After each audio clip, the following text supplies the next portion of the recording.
After 20 years of growing flowers in containers, you'd think I'd have it all figured out.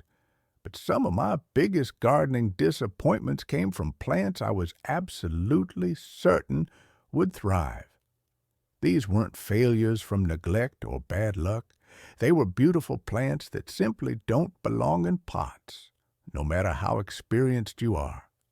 If this sounds familiar, go ahead and hit that subscribe button, because today I'm sharing the 8 flowers I deeply regret planting in containers, and I'm going to save you from making the same costly mistakes I did. Hey everyone, it's so good to be here with you today. If you're new to container gardening, or even if you've been doing this for years, stick around, because these lessons cost me time, money, and more than a few heartbreaks. And if you find this helpful, a quick like really helps other gardeners discover these tips too. Looking back at these 8 flowers, I was trying to force vigorous, deep-rooted plants into situations they weren't designed for. Container gardening works best when you choose plants that naturally thrive in confined spaces. My containers now hold herbs, compact annuals, and vegetables bred for container growing, and my success rate has skyrocketed. Every mistake taught me something valuable about plant biology and the honest limitations of container growing. Which of these mistakes have you made? Drop a comment and let me know your biggest container gardening regret.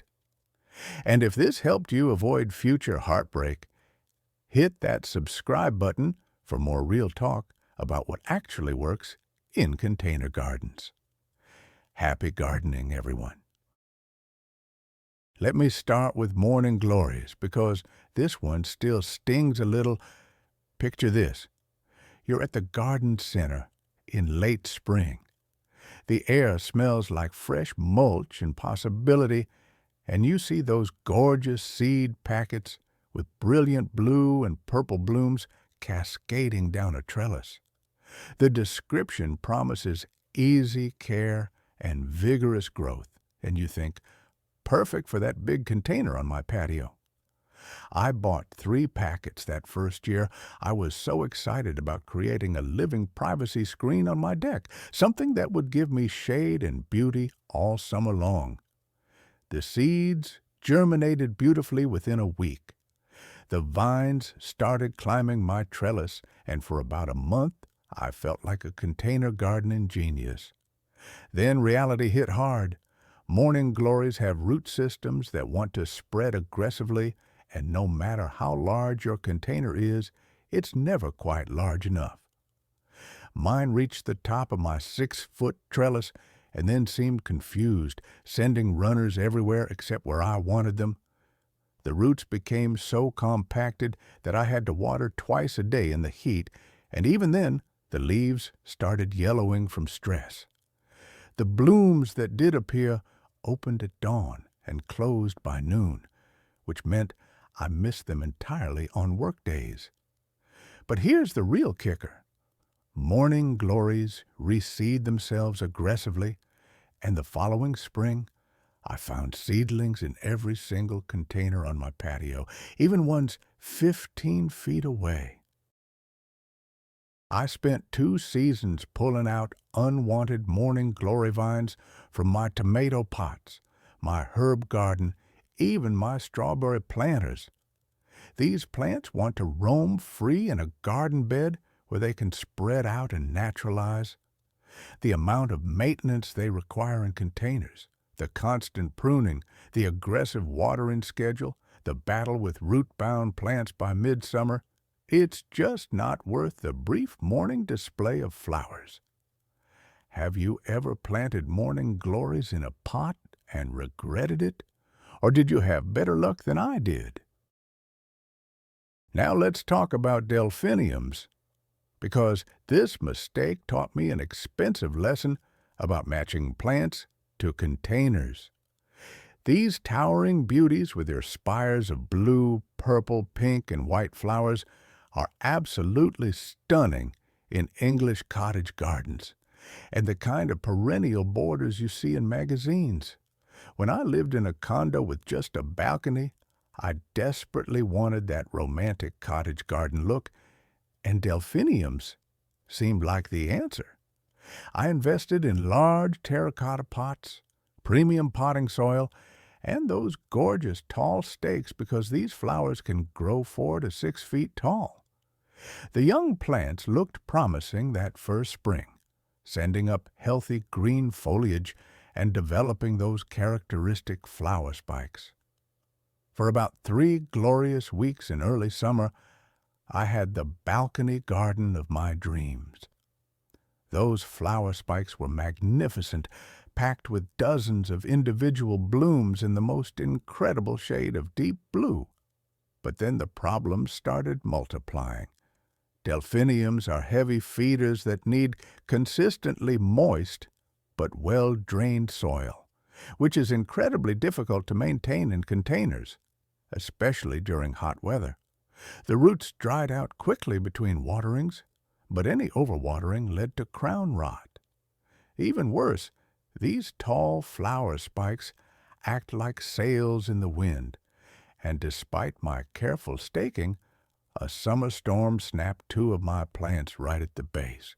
The weight distribution in containers just doesn't provide the stability these giants need. In traditional garden beds, delphiniums can establish deep root systems that anchor them and access water during dry spells. Container-grown plants never get that same root depth or stability. After blooming, delphiniums need to be cut back to encourage a second flush of flowers. But my container plants were so stressed from the confined space that they never rebloomed. By late summer, I was looking at pots of yellowing foliage and bare stems. I spent probably $60 on 3 plants plus containers and amendments, and I got less than a month of actual beauty.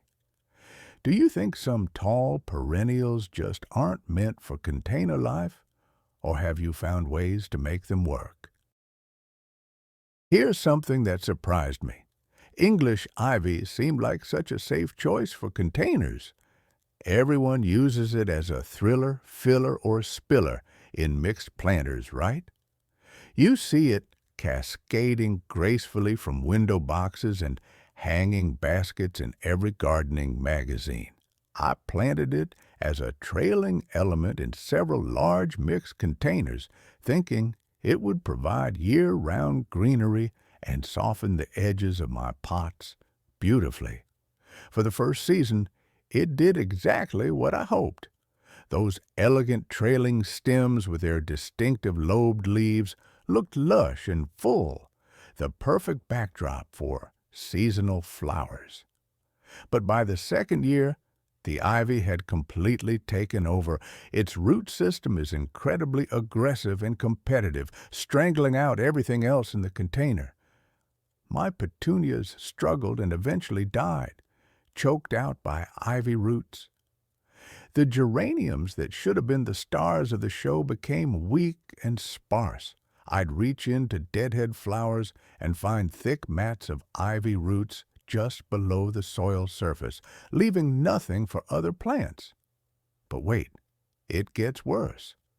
English ivy is considered invasive across much of the United States, particularly in the Pacific Northwest, the Mid-Atlantic, and parts of the Southeast. When I emptied my containers each fall, I'd shake out the root balls into my compost area, not realizing I was potentially spreading an invasive species. Those tiny pieces of stem can root wherever they land. Within a few years, I noticed ivy creeping along my fence line, climbing up trees in my yard, and even showing up in my neighbor's garden beds. Removing established ivy is back-breaking work that can take years. The vines attach with aerial rootlets that damage wood and masonry, and every little piece you miss can regenerate into a new plant. What seemed like an innocent container filler became an ongoing battle that I'm still fighting today. Have you ever dealt with English ivy taking over your yard, or am I the only one who made this mistake? Let me tell you about wisteria, because this was perhaps my most ambitious container mistake.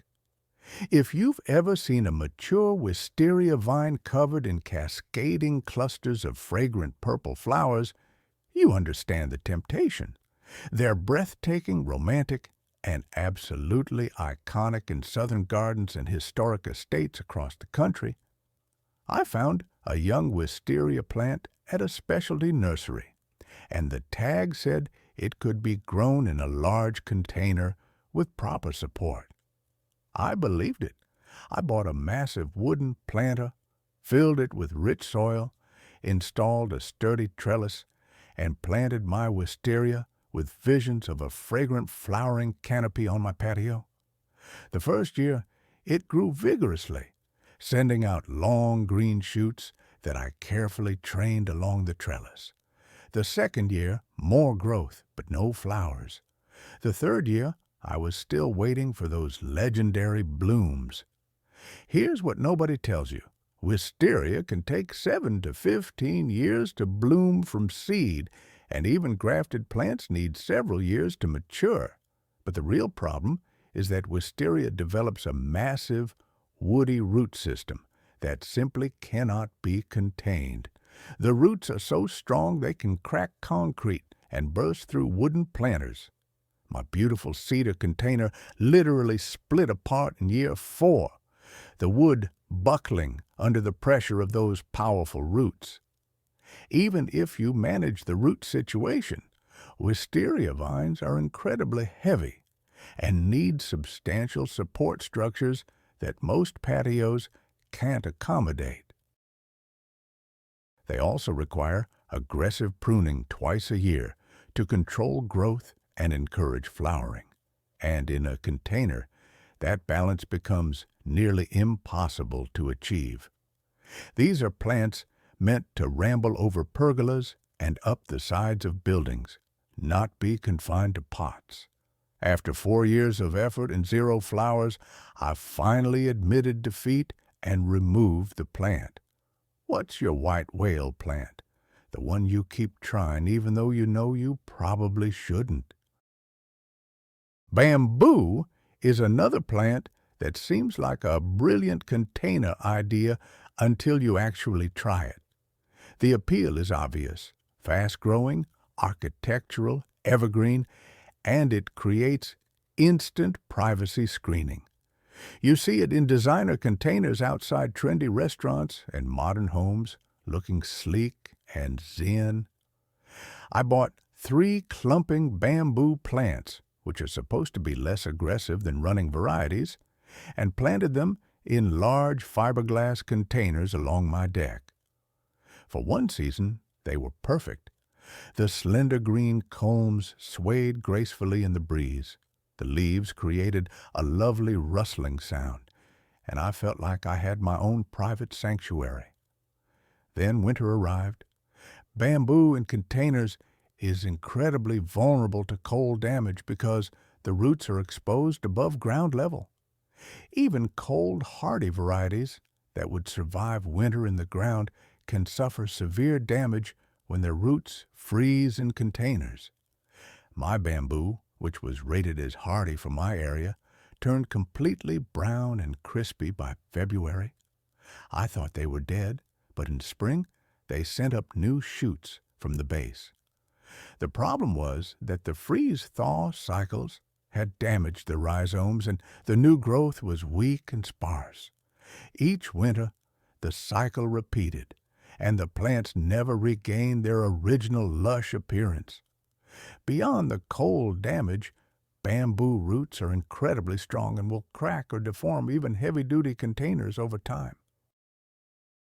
I also discovered that bamboo in containers needs constant moisture during the growing season, sometimes requiring water twice daily in hot weather, which makes it impractical for anyone with a busy schedule. The leaves also drop constantly, creating an ongoing mess on your patio or deck. After 3 years of struggling to keep my bamboo alive and attractive, I finally gave up and replaced them with evergreen shrubs that actually thrive in containers. Has anyone successfully grown bamboo in pots long term? Or is this just one of those things that looks better in theory than in practice? Foxgloves were another romantic cottage garden fantasy that crashed hard against container reality.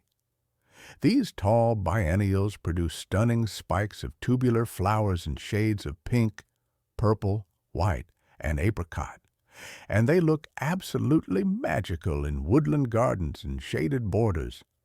I planted them in deep containers on my partially shaded patio, imagining those graceful flower spikes swaying in the breeze. The first year, I got lovely rosettes of fuzzy green leaves, which is normal for biennials. They spend their first season establishing roots and foliage, then flower in year 2. But here's where container growing becomes problematic. Foxgloves need consistent moisture and cool roots to thrive, and containers dry out quickly and heat up in summer sun. My plants struggled through a hot July, even with frequent watering and shade. When they finally bloomed in year 2, the flower spikes were short and sparse, maybe 2 feet tall instead of the 4 to 5 feet they reach in ideal conditions. Worse, after blooming, foxgloves typically die, though they self-sow readily in garden beds. In containers, you're left with a dead plant and no natural reseeding. The effort and container space required for 2 years of growth to get one mediocre bloom spike just doesn't make sense. Have you had better luck growing biennials in containers, or do they always seem like too much commitment?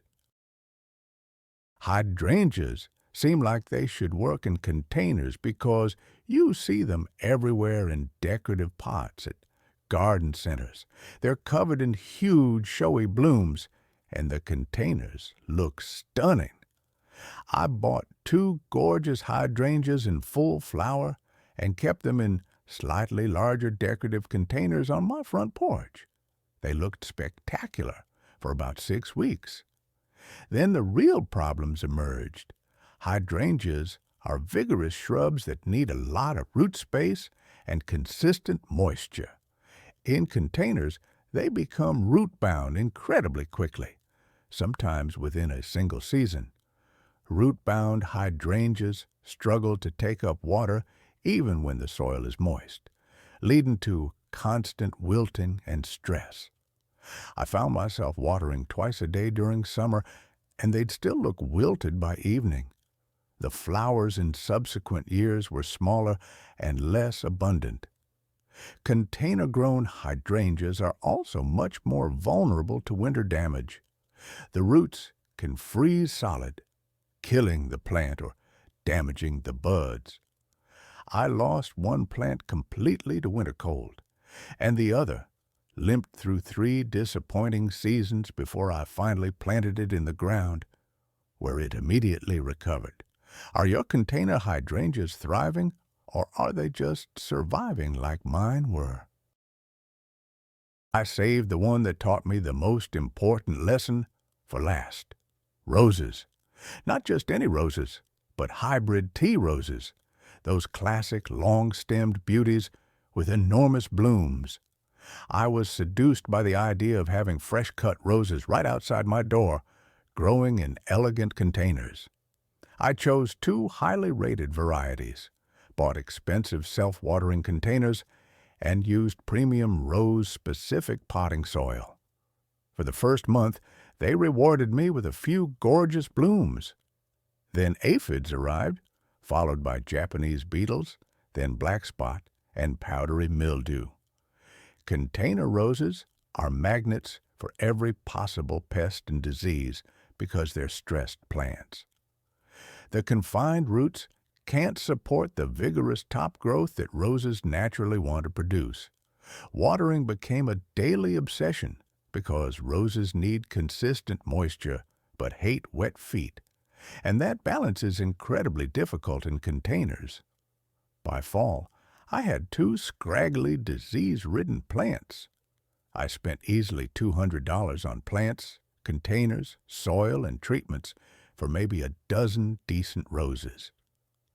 What's the most expensive container gardening lesson you've learned?